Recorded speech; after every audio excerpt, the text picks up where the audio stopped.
Hollywood itself is a word. The word is interesting because it's a word that comes from a pagan. Hollywood is the holy wood, and it was the wood that the magical wands were made out of in the pagan sorcery, magic.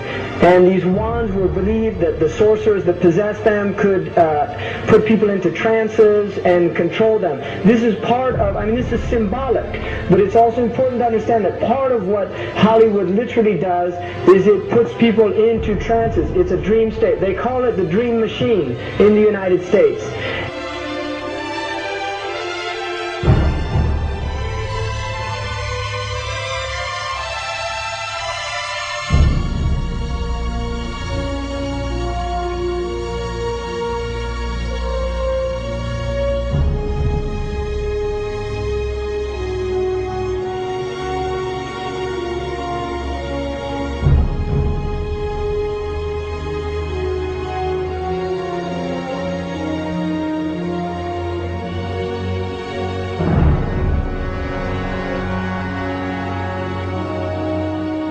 And it creates fantasies for people. It puts people into these things. Now, one of the things is interesting that in the part of what's done in movie theaters, in darkened rooms where people watch television, is literally a trance state that occurs. So what's called suspended state of disbelief. You enter into a state, you suspend your disbelief and enter into a state whereby you begin to believe what you internally realize is imagination. It's falsehood. Films are magic. It's just magic. You go and you watch these things and people get caught up in them. People cry during films, all this catharsis that takes place in these things. Many of the films, and this is an important element in the control mechanism, is literally allow people to go and have certain type of catharsis as a purging experience, which Aristotle talks about the necessary element. One of the necessary elements of tragedy is to create this cathartic experience. And this is why a lot of the films, especially also news and things like this is why news is very important in this culture. Everybody watches the news, they have this tragic, cathartic experience of watching the tragedies of others and then feeling safe and complacent in their own experience of this suspended state of illusory well-being. So these are very intricate and sophisticated methods. Now, I think it's dangerous, although there are elements, there's concerted efforts that take place, there's also a lot of people that have similar worldviews that aren't necessarily working together in concerted efforts.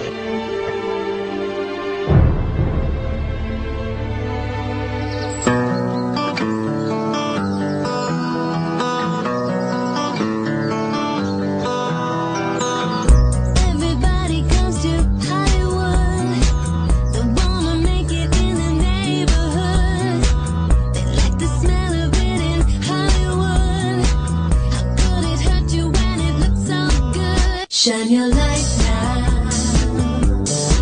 This time it's got to be good. Get it right now, yeah. 'Cause you're in Hollywood. There's something in the air in Hollywood. The sun is shining like you knew.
You're not supposed to be up here.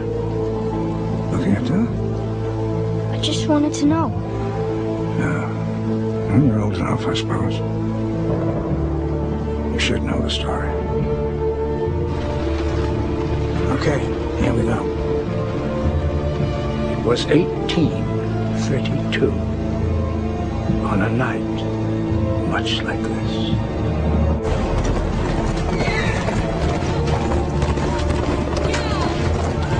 Charles Carroll was the last surviving signer of the Declaration of Independence. He was also a member of a secret society known as the Masons, and he knew he was dying.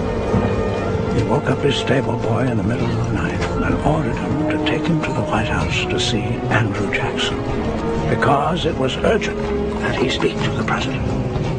Did he talk to him?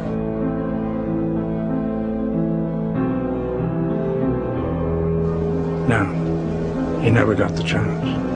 The president wasn't there that night. But Charles Carroll had a secret.